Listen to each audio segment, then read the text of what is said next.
Imaginad agua que para ikura ya está masikura agua manta kuti kamuri huilla kuikura da Sit mai hirata na nakakapsinguna para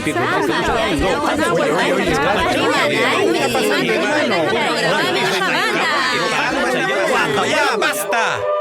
¿Vamos a hacer el programa o no? Entonces, pues, hagámoslo como hermanos. ¡Kimsa! ¡Iskay!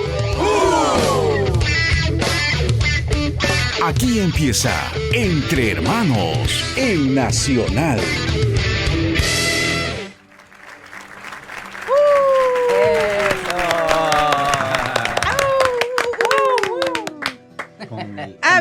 Aviro maro no shaninka no vet heta mi seja anta pinam pits de kika pichete que me heta pindana piquero programa Hila Takuna Paye. Tema pequeña pintra Radio Nacional donde nadie más llega. Temarí Brisaidita. Bienvenidos, buenos días a todo el país. Ya quincena de diciembre, a poco de terminar este 2024. Buenos días nuevamente a nuestros hermanos que nos sintonizan desde la Amazonía, desde el Ande. Nosotros aquí listísimos para seguir dialogando en nuestras lenguas originarias. Aski, Oroque, Panaisa, Senarun, Siñani, Hilcuyacana, Cananacasti, Quechua, Aymara, Ashanika, Shipibo con Nivo, Tunuaruna, Canarus, Afraquiñani, Camisa. Chayna punim llaqtamasiyukuna kay piñam kachkani coja. Tranquilos nomás. Es cierto que el nuevo año ya nos está mirando cada vez de más cerca, pero no importa. Preparémonos para hacer un cambio de año ordenado. No nos atropellemos. Clodomiro Landeo, vuestro amigo paisano Yachtamasi, les dice bienvenidos. Así es, muy buenos días amigos de todo el Perú. Bueno, siempre me quedan algunas palabras de otras lenguas originarias. Por ejemplo, en Ashanin, que es Kitaiteri, buenos días. No sé, en Aymara, ¿qué es Askyurkipana? Buenos días. Buenos días también, buenos ¿no? días. Y en Quechua es allí en Puncho, ¿no? Sí, allí en Puncho. Ay. Buenos días entonces, bienvenidos en nuestro programa Entre Hermanos. Bueno, para iniciar el programa vamos a hablar sobre APEC. Logramos importantes acuerdos históricos para impulsar el agro y el ingreso de productos a mercados internacionales. ¿Qué les parece? Noticia. Buena noticia. ¿Qué más tenemos? También vamos a tener un invitado especial. Así que no se muevan. ¿De dónde es el caporal y cuál es su origen histórico? Vamos a tener de invitado a Javier Salas Ávila, investigador y difusor de la música puneña. Eso va a estar muy bien, ¿ah? Así es. No se lo pierdan. No se lo pierdan, así es, Clodo. Como también ambiente navideño. Ya sabemos que ya estamos cerca para celebrar el nacimiento de Jesús, la Navidad. En Cajamarca, árbol y nacimiento andino se lucen en la Plaza de Armas. ¡Wow! Sería bueno viajar, ¿no? Claro. Ir para conocer ese árbol tan grande Si que no lo han es este adornado año, bonito. para el próximo. ¿Qué más hay? También identifica 5 proyectos viales que beneficiarán al narcotráfico y la minería ilegal en la Amazonía.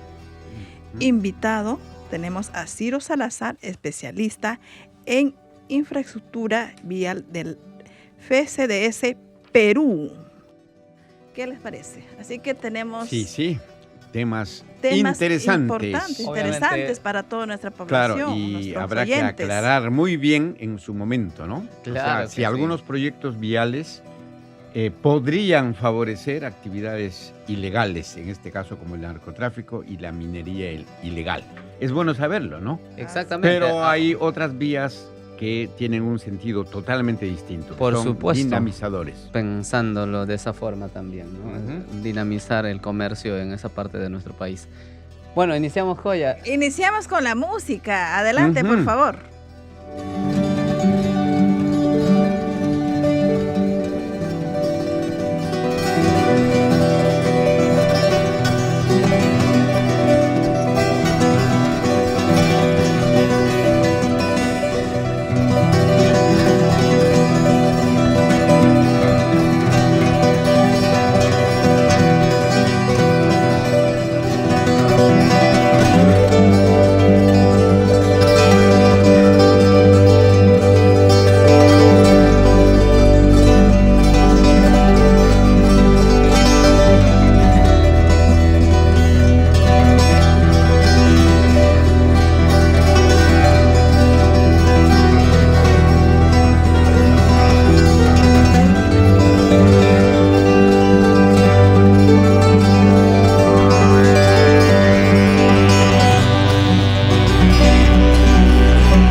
estamos de regreso. No, hemos ido un ratito a respirar. Con la música, con la buena música. Hemos ido a bailar. Por supuesto. Así es. Bien, vamos a hablar sobre importante, ¿no? Lo que había mencionado, logramos importantes acuerdos históricos para impulsar el agro y el ingreso de productos a mercados internacionales. Tema arido ko kwandari ironya ka anambis de que Perú tema otsima que ka apato tan sipaya ni que poca jeta que maruete ni semana que llora canta líderes económicos de APEC ehatita meca yoka gobierno ehatara Ministerio de Desarrollo Agrario y Riego tema ya mena pero taquero me oka que canto yanta hetero antawerens anambis de Perú y rota que otsimantagari iroña oka apato tansi paida chari foro de cooperación económica Asia Pacífico tema overa kotaka mava me que otsima que oka apato tansi anambis de que y rota que ya mena cuenta que maro tiene anta payene antana bitski payene aisa tita me que otsima que me que oka agroexportación me que timaita tsiri pangi hetri maro tiene atsiri payene pangi iwane ki payene pirayetri atsiri pirats payene. Qué importante esta reunión que se trató de APEC, ¿no? De traer, han venido esos empresarios importantes en nuestro país para que puedan, pues, exportar todo. Por ejemplo, en el caso del pueblo Ashánica, tenemos ahí que nosotros sembramos cacao, plátanos, variedades, a veces pan y lo compran pues, a precio bien baratito. A veces los hermanos muchas veces se quejan. ¿Sí o no, Clodomiro? Sí, el APEC ha sido una reunión, una mega reunión de los países del Asia Pacífico, 21 países.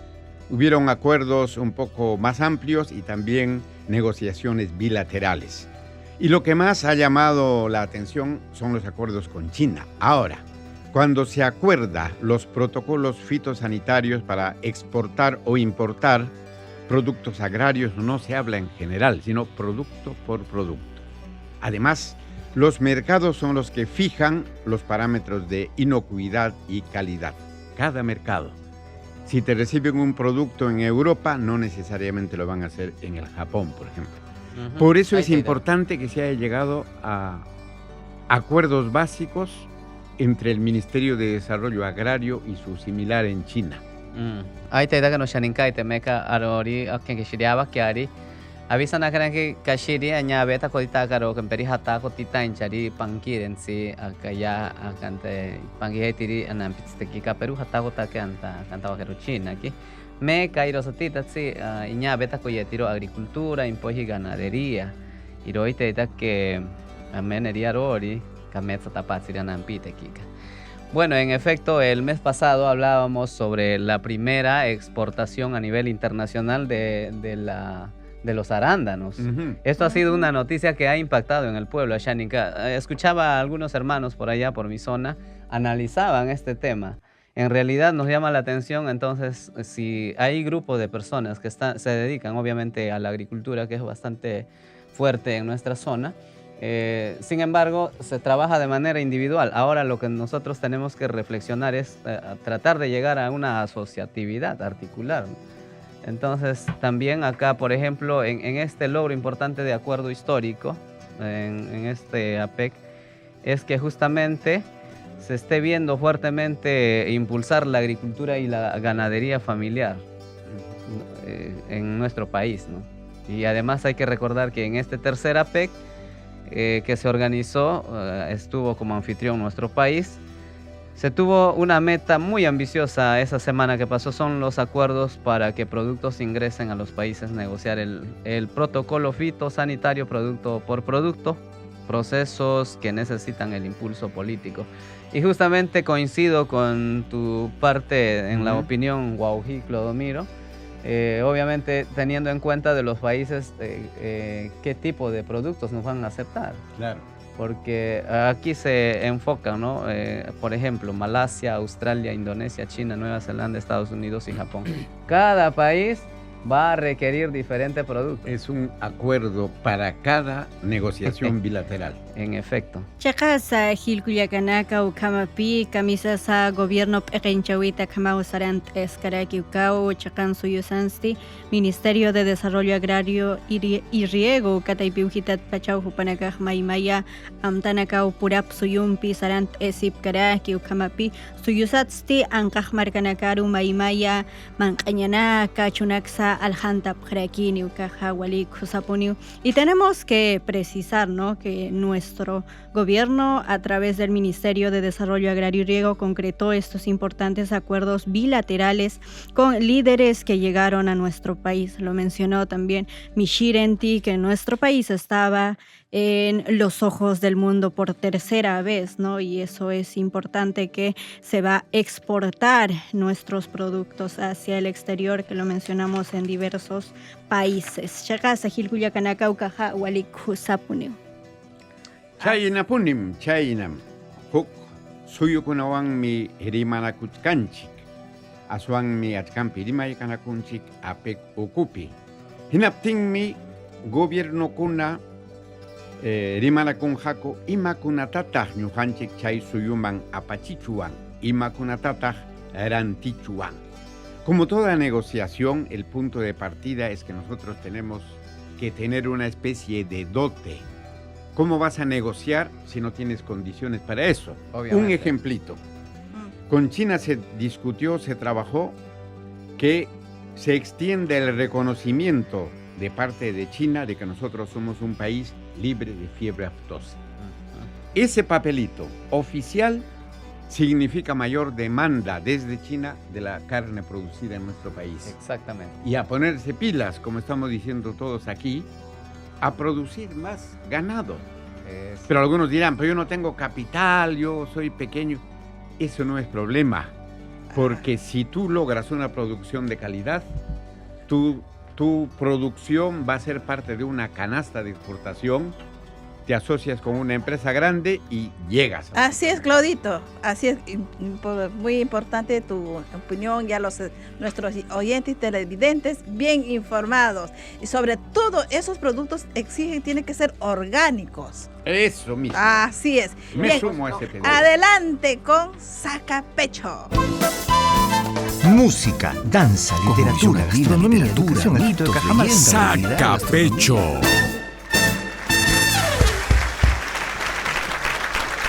Hilatacuna Paye. Paye para todos ustedes, Eso. como todos los domingos. Menos mal que todavía nos separa un buen tiempo del cambio. ¿Qué estoy diciendo? Ya no hay tiempo alguno, ya.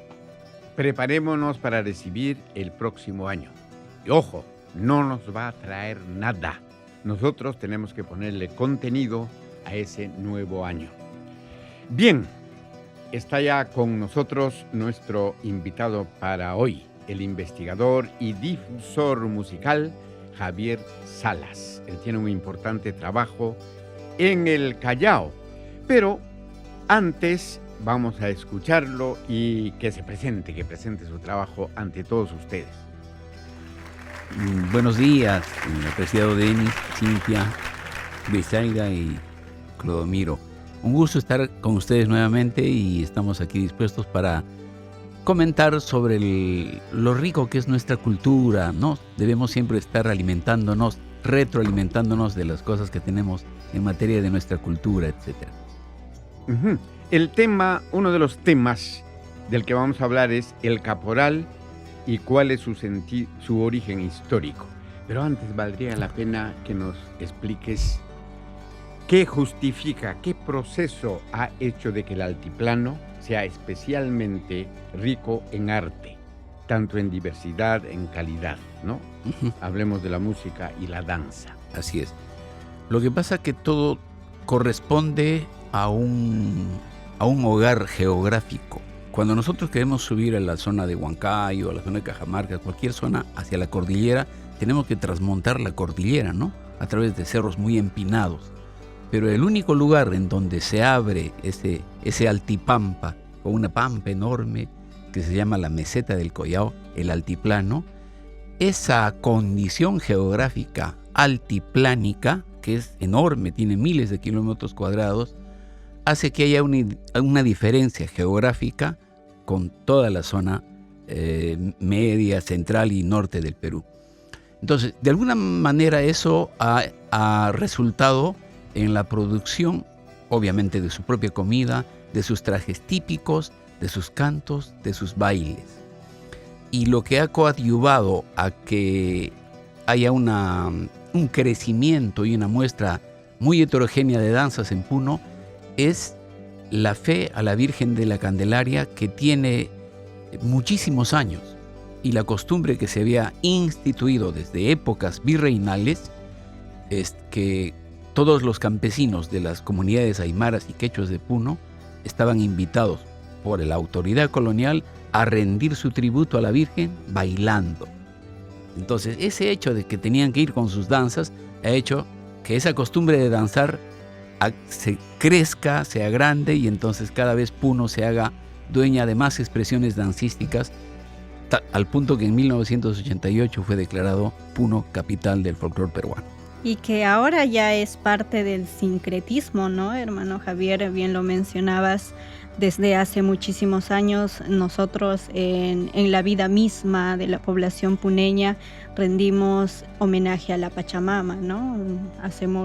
Agradecemos a nuestra Madre Tierra, y parte de eso ya nosotros también danzamos a la Virgencita de la Candelaria.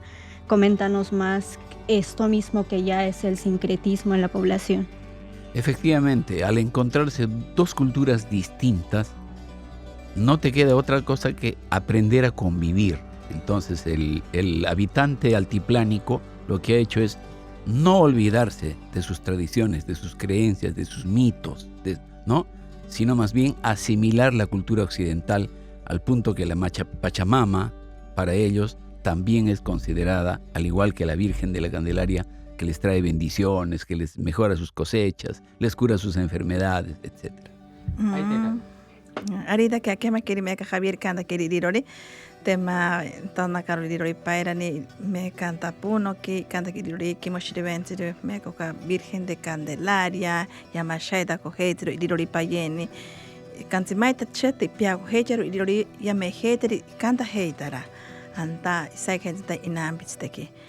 Javier, por ejemplo, nosotros como pueblo ashánica, a quien danzamos, nuestra cultura como pueblo ashánica, nuestro Dios quien nos ha creado es nuestro Padre el Sol. En las mañanas se juntan la familia agradeciendo a Dios, ni bien empieza a salir, ¿no? Y al ocultarse, también agradece por el día y también les dice que se lleve todo lo malo. Y cuando ha llegado la religión, han querido cambiar, han querido perder nuestras, o sea, por ejemplo, en las plantas medicinales, han querido, porque decían, pues, son brujerías, o todo, el diablo, pero sin embargo, hasta ahora nosotros lo seguimos manteniendo vivo. Así es, ha habido una resistencia tan férrea que ha permitido que la cultura andina, panandina, pueda mantenerse hasta ahora, ¿no? Y entonces, como decía Brisaida, hemos llegado a concatenar un sincretismo que nos permite, con un nuevo rostro tal vez, ¿no?, más contemporáneo, más actual, convivir entre estas dos grandes culturas que se encontraron. Los mismos incas no eran una cultura unigénita, los mismos incas tenían de chancas, tenían de un montón de, ¿no es cierto?, y los españoles no eran puros tampoco, tenían mucho de árabes. Ahí te da cantari. No shaninkaite aisatia yo tantaba que arimeka o kainya beta kota keri Javier irointioka amashaitansi. Saigat sirianta cantaba kero inyana kibira ko chasur shianan piteka Perú. Mega cha yo tantaba que arisati hauku canta kotari hitacharira caporales. Bueno, hermano Javier, en realidad nos dan en la biografía hace poco o en los últimos años se ha despertado polémicas bastante candentes sobre los términos o las manifestaciones coreográficas, ejemplo de la paternidad de diferentes expresiones como la morenada, la diablada y los caporales. ¿Nos puedes platicar al respecto? ¿Qué relación tiene, digamos, los caporales otras danzas de Puno. Claro que sí, Denis. En realidad, todo tiene su basamento en la historia, ¿no? Cuando los españoles llegaron, una de las primeras cosas que hicieron es explotar las minas. Y hicieron tanto uso de recurso humano que nuestros antecesores, los pobladores incas, empezaron a enfermarse, perder la vida por el maltrato, por una realidad triste que les tocó vivir. Y los españoles, para su suerte, encontraron en las razas afrodescendientes esclavos que los traían directamente a las minas. Y las minas de plata, sobre todo las de plata, han tenido mucha vigencia, mucho resalte en la época de la colonia. Tenemos tanto las minas que estaban en la actual zona de Bolivia, Oruro, Potosí, como estaban en la zona actual de Puno, Cancharani y así muchas minas, ¿no es cierto?, que fueron explotadas. Entonces, esa tradición de que llegaron los afrodescendientes a trabajar en los socavones, en las minas, pero eran vigilados por una autoridad, por el caporal. Esa figura del caporal, que es el guardián, el celador, el cuidador y el que exigía y el que vigilaba el trabajo, ha quedado en la memoria de todos los esclavos, de todos. Y ese era el representante de los españoles de la autoridad, que los chicoteaba, los garroteaba, a los que se detenían en el trabajo, etcétera, etcétera. Esto del caporal ha ido caminando en el tiempo como idea, como teoría que finalmente iba a expresarse en las danzas, ¿no es cierto? Una de las primeras danzas de negrería, porque en la taxonomía de las danzas hay danzas de negrería, hay rituales, satíricas, etc. Las danzas de negrería, negritos de Huánuco, morenuedas en Puno, etc., siempre ha estado inserto la figura del caporal, como aquella figura que te daba el miedo, el temor, ¿no? Y entonces, eso se ha quedado en el imaginario y entonces el caporal siempre se le ha representado en las distintas danzas. Una de las primeras danzas ha sido el tundiqui. En la parte de Bolivia dicen tundique, en Puno decimos tundique, que no es otra cosa que la representación de los actos de esclavitud, ¿no? Adelante en los tundiques había una tropa de esclavos, ¿no? Se embetunaban de negro, se encadenaban las manos y empezaban a bailar. ¿Dónde está mi negra? Bailando. Un grupo de esclavos, atrás había un grupo de músicos que tocaban una tinja con este ritmo, listo, y una sola negrita cargada de su guaguita bailando alrededor, pero todos vigilados por el esclavo, que se vestía a la usanza española, el caporal, ¿no es cierto? Ese es el tundique. Avanzando el tiempo, no había banda, nada. El tundique eso era con las tinjas y los güiros. Andando el tiempo, se inserta a la danza, a esa danza se inserta la banda, las bandas de músicos, de instrumentos de metal, aerófonos de metal. Entonces eso suena más fuerte y eso exige mayor agilidad para el baile y nace la tuntuna, onomatopéicamente el tuntún, tuntún de los bombos de banda y nace luego las tuntunas. Ahora, estas danzas siempre se han bailado alrededor del lago, en la zona circunlacustre, o sea, se ha bailado en La Paz, se ha bailado en todos esos lugares y también se ha bailado en Puno, porque es una misma geografía. Nadie tiene la culpa que ese gran patio ¿no? El altiplano lo habían partido en dos, los políticos. Por los pobladores seguimos compartiendo la misma cultura, la misma comida, las mismas vestimentas, ¿no es cierto? Entonces eso es, andando el tiempo, en la tuntuna hay los chicos tuntunos y aparecen las chicas, porque antes no había, digamos, que las chicas bailaran, ¿no? Aparece digamos, una tropa de chicas bailando tuntuna, con banda atrás. Pero siempre está permanentemente la figura del caporal. O sea, hay un caporal que está bailando como un señorón con su máscara, ya quisiera estar ahí, dando de chicotazos. Y entonces, en la zona de Bolivia, a alguien se le ocurre y dice, hagamos una tropa de puro caporales, o sea, de puro patrones. Y eso es la danza de los caporales. Es una danza contemporánea. Javiercito, y en todo caso, vamos a un corte comercial, pero regresamos con Javier, que nadie se mueva.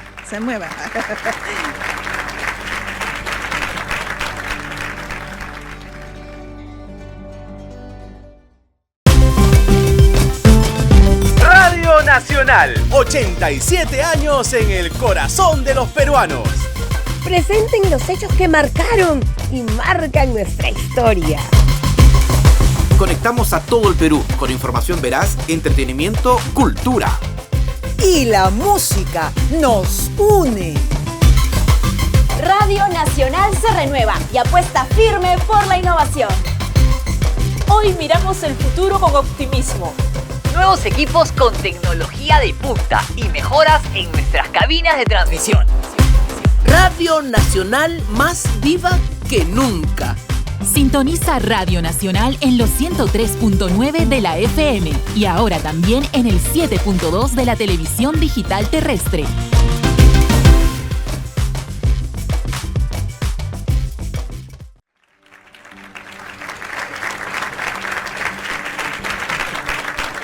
Ya estamos otra vez en Gilatacuna Paye. Entre hermanos. Siempre por Radio Nacional. Sí. Donde nadie más llega.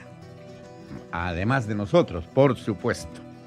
Bueno, continuemos con esta interesante conversación con el investigador musical y difusor Javier Salas. Entonces ya tenemos una idea más clara de dónde viene la morenada. Imaginarse que hay toda una raíz y hay una secuencia en realidad con mucho sentido, o sea, no es tan azarosa la construcción de una danza. Bueno, y en estos tiempos, ¿qué cosa es lo que representamos con la morenada? Bueno, la morenada es una danza de orden satírica que representa al negro viejo, que trabajando en las minas quería también lucir ostentosamente vestimentas a lo español, ¿no? Claro. Con luces, etcétera, ¿no? Porque si fuera la morenada una representación de gente joven, el paso sería mucho más ágil. El paso de la morenada es bien reposado. Pam, claro. Pam, pam, pam. Es una sátira al negro viejo. Y el rey caporal, hermano. Y ya son variaciones más contemporáneas, claro, ¿no? Pero ustedes habrán visto que el caporal existe en el tundique, en la tuntuna y en el propio caporal moderno, claro, existe la figura del caporal. Y ahora se han añadido las machitas, que son chicas que bailan de caporal, ¿no? O sea, es la innovación. Pero en todo caso, el simbolismo es fuerte, porque ese es el caporal de esa forma, que al mismo tiempo puede representar personajes que ostentan poder en otros ámbitos y en otros tiempos también, ¿cierto? La otra cosa que nos interesa es qué se puede hacer de verdad con objetivos que se puedan conseguir en lo que se refiere a la promoción de la música con los jóvenes de este país. Tú tienes una tarea al respecto. Cuéntalo tú mismo. Justamente, debido al empeño en la parte cultural que está mostrando el doctor Ciro Castillo Rojo Salas, gobernador regional del Callao, se ha creado en la región el proyecto Sinfonía a la Chalaca, que consiste en contratar profesores de música de alto nivel de preparación para que enseñan en los colegios más pobres del Callao, Ventanilla, Mi Perú, Pachacútec, etc., a niños que muchas veces están desposeídos y no tienen mucha atención por la situación socioeconómica, etc. Y entonces, con el objeto de propender el desarrollo de habilidades y destrezas en los niños y además luchar contra estos flagelos, la delincuencia, el pandillaje, la drogadicción, se les está enseñando música. En este momento en el proyecto tenemos más de 5,000 niños estudiando música todas las semanas con profesores bien preparados, ¿no? Entonces, el 17 de acá a pocas horas vamos a presentar en el Polideportivo del Callao una orquesta sinfónica de 300 niños, ¿no? Ese es el producto del trabajo de los músicos contratados en el proyecto Sinfonía La Chalaca. Tenemos la banda sinfónica de Ventanilla con 100 niños, tenemos una tropa de sicuris de 100 niños, ensamble de cajones de 120 niños, un ensamble de guitarras también de 90 niños, y así porque obviamente esta enseñanza desemboca en la formación de elencos. Y hay una noticia además, con los profesores que dictan estos cursos, hemos logrado formar la Orquesta de Mayores, que en este momento es la Orquesta Sinfónica Regional del Callao. Extraordinario, hermano Javier, esperar esta Orquesta Sinfónica Regional de Niños de más de 300 niños. Sin duda será un día espectacular. Y quienes quieren ser parte de esta actividad, ¿cómo podemos acceder? ¿Hay algún costo? ¿Desde qué hora podemos acceder? Bueno, va a ser el martes 17 a las 3 de la tarde en el Polideportivo del Callao en Guardia Chalaca. Es un coliseo que tiene capacidad para 6,000 personas, así que todos estamos invitados. Ingreso libre, no hay costo, es ingreso libre para que podamos ver y alentar el trabajo de los niños, ¿no? Sí. Que este proyecto está subvencionado a través del CAFET, el Comité de Administración del Fondo Educativo del Callao, que lidera el licenciado Luis Castillo Paz. Que me quiere Javier cada querir me ca llora. Y pantalla tach en saniki payeni y lurit me canti. Arehani karika erokapini bisag chaka Callao ki sag hedsri machike. Te opina covencha pija hete que me di pantalla en saniki anda ara coliseo que se encuentra Callao que pimatero abiroka payeni. Javier, por ejemplo, de repente hay hermanas ashánicas, ¿no?, que están acá en Lima. Si quieren ser parte de este proyecto, ¿no?, ¿dónde pueden acercarse para poder inscribir a sus hijos, a sus hijas? Claro, nosotros estamos trabajando, incursionando en colegios. Tenemos 6 colegios en la zona de Ventanilla y 6 colegios en el Callao, ¿no? 12 colegios y estamos llegando a un total de más de 5,000 niños en este momento que están estudiando música con nosotros. Nomás Callao. Y entonces, tienes el José Andrés Rasuri de Pachacútec, que es un colegio grande de más de 3,000 estudiantes, pero los niños que viven en las zonas aledañas y estudian en colegios que están cercanos pueden ir al núcleo de Rasuri, por ejemplo, ¿no? Claro. O al núcleo del Juan Valer, que también es de pero tienen que ser estudiantes de los colegios estatales de ese ámbito. Javier, ¿y el proyecto más o menos con qué propósito, con la finalidad que se ha creado o se viene trabajando? Con el propósito de coadyuvar a la formación integral de los niños. La música, el arte es muy importante para los niños. Los niños deberían de estar, los sistemas curriculares de educación deberían de estar amarrados al arte y al deporte para crear personalidades consistentes, con identidad, con educación, con valores. Este gran proyecto, hermano Javier, ¿se tiene idealizado descentralizar a nuestras regiones? Bueno, el gobierno regional del Callao, encabezado por el doctor Ciro Castillo, ha delineado dentro de sus objetivos educativos este proyecto para acercarse a la juventud y beneficiarla con la enseñanza de la música. Hace poco ha habido un foro de gobernadores en el Callao, han llegado varios gobernadores a un foro, y ojalá pues esto pueda reprisarse en otras regiones del país. Eso depende de la decisión política de cada gobierno regional o municipal. En todo caso, los objetivos están claros, porque la música se ha formado con el ser humano. Es consustancial a su estructura íntima.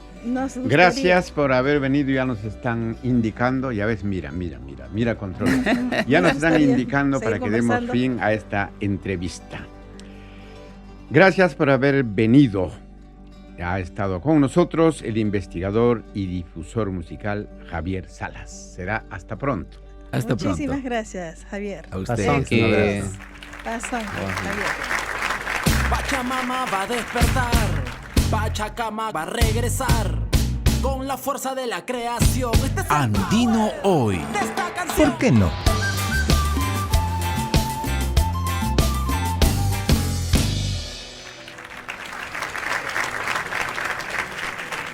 Seguimos en Gilatacuna Payé y estamos con ustedes todos los domingos. No se preocupen, no va a pasar nada, va a ser un cambio de año ordenado. Eso depende de nosotros, así que no vayan a atropellarse. Ya ven cómo así nosotros seguimos adelante con nuestro trabajo tranquilamente. Y tenemos con nosotros a nuestro siguiente invitado. Se trata del especialista en infraestructura vial de la Fundación para la Conservación y el Desarrollo Sostenible. Exactamente. Bueno, en realidad en estos tiempos en nuestro país estamos informándonos de proyectos de infraestructura bastante grandes, ¿no? Y se está hablando un poco más ahora de proyectos viales en la Amazonía. Por ejemplo, a propósito de conectar el puerto de Chancay con el puerto brasileño que da al Atlántico. ¿Cómo ves en panorama estos proyectos viales? ¿Algo que te llame la atención respecto de estos proyectos y la Amazonía? La conectividad, tanto construcción de proyectos o mejorar las vías existentes, es una necesidad en todo el país y por supuesto en la Amazonía también. Y es cierto, el puerto de Chancay puede también generar beneficios económicos incluso en la Amazonía, ¿no? Puede favorecer la salida de exportación de productos de Ucayali, probablemente de Loreto también. Pero lo que nosotros hemos evaluado es una muestra de 5 proyectos para entender cómo se pueden conectar o cómo pueden ser aprovechados por actores ilegales, principalmente el narcotráfico y la minería ilegal. Si bien es cierto, esto no es un problema nuevo, esto pasa desde hace décadas, creemos que hay circunstancias que hacen que esta relación sea más complicada y más riesgosa para el país, y lo que hemos intentado hacer no solo entender ese riesgo, sino generar propuestas para evitar ese riesgo, ¿no? Y que con el dinero público no los estemos ayudando a los ilegales, sino a la población, que es el fin de estos proyectos. Y estamos hablando de estos 5 proyectos, ¿no? Desde la Fundación para la Conservación y el Desarrollo Sostenible. Además, ¿cuál es el propósito? Y también amplíanos respecto a estos 5 proyectos viales que se identificó. Correcto, sí. Para poder identificar estos 5 proyectos, que como digo es una muestra nada más, digamos, identificamos proyectos que sean en frontera, en zonas donde ya se sabe, incluso el propio Estado peruano sabe que hay grupos armados internacionales como las disidencias de las FARC, el Comando Vermelo de Brasil, que son grupos poderosos que ya tienen presencia en nuestro territorio, y que sean brechas de infraestructura. Entonces, en base a esos 3 criterios, identificamos 5 proyectos, 3 en Loreto, que van hacia zonas de frontera, y 2 en Ucayali.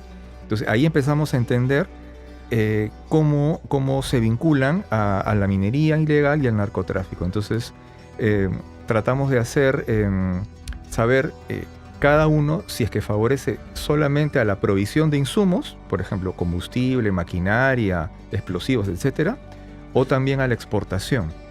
Y casi todos favorecerían a ambas cosas, tanto a los insumos como a exportación. Y probablemente el proyecto más riesgoso que identificamos es un corredor que se llama Pucallpa-Abreu. Es muy largo, de más de 200 kilómetros en Ucayali, que se dirige a la frontera con Brasil, en una zona limítrofe con Acre, que es un estado brasilero que está prácticamente controlado por el Comando Vermelo, y que ese solo proyecto se vincula a 9 zonas cocaleras, o sea, facilitaría la exportación desde 9 zonas cocaleras. Aun cuando, digamos, lo que tratamos de hacer es no solamente decir hay un riesgo que es grave, consideramos que es grave, sino qué hacer para evitar que estos riesgos se materialicen, que en realidad es la parte para nosotros más importante, ¿no? Y ahí tratamos de encontrar muchas cosas que el propio Estado peruano ha propuesto, organizaciones indígenas, ONGs, etc. Entonces tratamos de sistematizar, organizar toda esa información para generar propuestas, ¿no? Es un poco el sentido del informe. Exacto. Bueno, en este caso estamos conversando con el investigador Ciro Salazar. Ciro, háblanos también cómo fue o en este caso, de dónde se adquieren estas informaciones para que se hable de estos, digamos, de estos temas que estás refiriendo, en el caso de lo que se favorecería a temas, en este caso, ilícitos, ya que, si bien es cierto, se vocifera por ahí, son 12 zonas cocaleras donde van a atravesar estos proyectos, ¿no? En la Amazonía peruana. Lo que un poco nos motivó a hacer esta investigación es que cada año, desde los últimos años, hay cada vez más alertas de organizaciones indígenas principalmente, porque se sienten amenazadas por estos proyectos. Esto no significa que las organizaciones indígenas no quieran los proyectos. En algunos casos, hay casos que no quieren, pero en otros casos lo que están pidiendo es participar en la toma de decisiones junto con el Estado, generar propuestas, que hayan otro tipo de intervenciones también en paralelo y no solamente en infraestructura. Pero estas crecientes alertas fue lo que nos motivó. Ahora, creo que todos conocemos de alguna manera la Intervención Icazur. Es como que un caso emblemático, porque eso que pasó con la Intervención Icazur es lo que puede seguir pasando nuevamente. Pero ahora con esta presencia de actores armados que están cada vez ganando territorio en el país. Entonces, estas dos situaciones fue lo que nos motivó a hacer esta investigación, y buena parte de nuestra información en realidad, para llegar a las conclusiones que hemos llegado, es información pública, ¿no?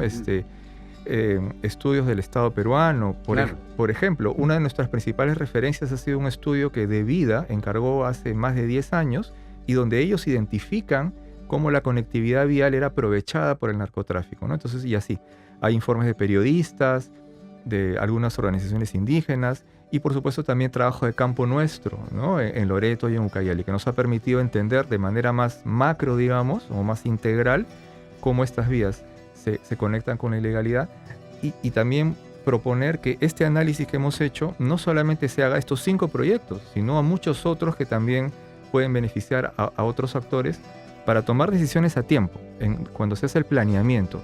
Porque si tomamos las decisiones cuando ya los proyectos se están construyendo, ahí ya está.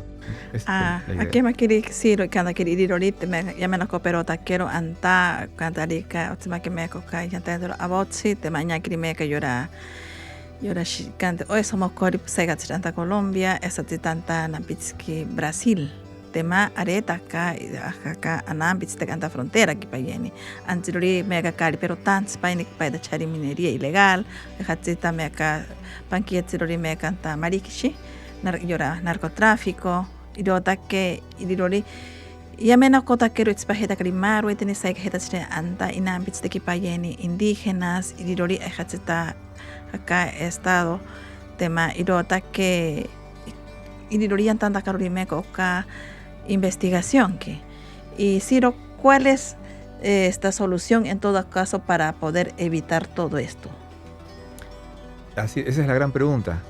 Un poco, básicamente la conclusión es la siguiente: tú no puedes ir solamente y construir una carretera pensando que eso va a generar desarrollo. Pensemos, aquí mismo en Lima, a menos de 30 kilómetros del centro de Lima, hay zonas de pobreza, incluso pobreza extrema. Y esas poblaciones están súper conectadas a todos los mercados de Lima. Eso significa que la conectividad por sí sola no te garantiza un bienestar. Son como 3 o 4 cosas. Primero, acompañar las carreteras con otros servicios públicos, salud, educación, energía eléctrica es muy importante, y telecomunicaciones, porque si no, la gente cómo puede coordinar las ventas de sus productos, provisionarse, ¿no?, de insumos para su producción, etcétera, energía eléctrica para producir algunas cosas. O sea, servicios públicos de la mano.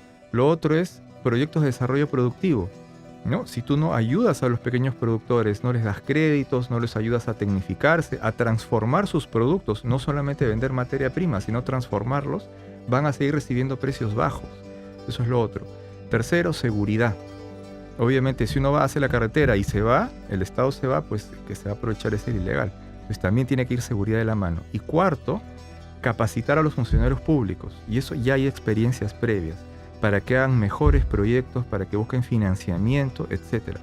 Si no se va con esas 4 cosas de la mano, quien más ventaja va a sacar de estos proyectos viales van a ser los ilegales. Entonces esa es un poco la lección, ¿no? Chaynapunim, sasam chayhakachkan, yunkapim achka ñankunakanko, chaynentaja nargukunapas purinko, subakunapas purinko. La verdad es que, por ejemplo, la interoceánica sur, por un tiempo no tenía mucho tránsito. Servía muy bien a la comunicación interlocal, pero ahora podría tener un mejor sentido si es que hay una conexión económica con el Brasil, para que exporten sus productos desde Acre hacia el Asia. En todo caso, la solución es muy compleja y que no puede darse en un corto tiempo. La solución no sería, aquí hay narcos, no hagamos carretera. Hay que hacerla de todas maneras, pero en las condiciones que tú has presentado, en un esquema muy claro, muy coherente. Pero ¿cómo materializar ese gran objetivo si tenemos varios actores? El Estado, el sector privado y los distintos sectores dentro del Estado también. ¿Cómo crees que se podría armonizar una única voluntad para resolver integralmente o avanzar hacia la solución de ese problema? Ahí tiene que haber un director de orquesta. Si bien es cierto, las carreteras es un tipo de infraestructura del sector transporte, esta problemática va más allá del sector transporte. Pues ahí hay un rol clave de la PCM, de la Presidencia del Consejo de Ministros. Debería convocar a los distintos sectores para que estas intervenciones de las que hemos estado hablando se den al mismo tiempo. Lo otro es, CEPLAN tiene un rol también en realidad de cómo generar mejores metodologías para planificar mejores proyectos, identificar estos riesgos y desde la planificación empezar a tomar decisiones. Entonces ahí hay dos. Y quizás un tercer actor, eso también se puede discutir, es los servicios de inteligencia con los que cuenta el país. Nosotros, por ejemplo, nuestra investigación no tiene como insumos la inteligencia, por ejemplo, de la DIRANDRO, Fuerzas Armadas, que es un insumo importante y que ellos deberían proveer algunos insumos a los gobiernos regionales para sus planificaciones de infraestructura. Lamentablemente, la realidad es que ya no solamente puedes construir, sino que tienes que ver en qué situaciones puedes beneficiar a los ilegales y tienes que evitar eso. Entonces, la inteligencia que tenemos debería también identificar estos riesgos y ser un insumo para planificar. Ciro, en realidad existirán instrumentos de gestión vial para poder vincularlos y en este caso ver la lucha contra estas economías ilícitas. Mira, nosotros solamente hablando de esta relación con la ilegalidad, estamos tocando una de varios efectos complejos que generan las carreteras en la Amazonía y que no se dan en la costa. Por ejemplo, ya se sabe que la Interoceánica Sur no solamente ayudó a los mineros ilegales a su expansión y crecimiento, sino que ha generado malaria y dengue. Obviamente no la carretera por sí sola, sino la deforestación y la ocupación desordenada del territorio que favoreció a la carretera, incluso ha generado enfermedades. Entonces, es súper complejo. Hacer carreteras en la Amazonía no es lo mismo que en la costa. Actualmente, en realidad, no tenemos los instrumentos necesarios, por eso es que se requiere un director de orquesta, como decía, y los aportes de varios actores para mejorar lo que tenemos y planificar mejores proyectos, ¿no? En todo caso, es importante que el tema esté en agenda. Creo que eso sí podemos hacerlo, mantener el tema en agenda, porque de lo contrario no se van a dar los pasos que hay que dar en estos momentos, en lo que sigue de esta coyuntura, para que más adelante tengamos efectivamente recursos y propuestas que signifiquen zonas desarrolladas.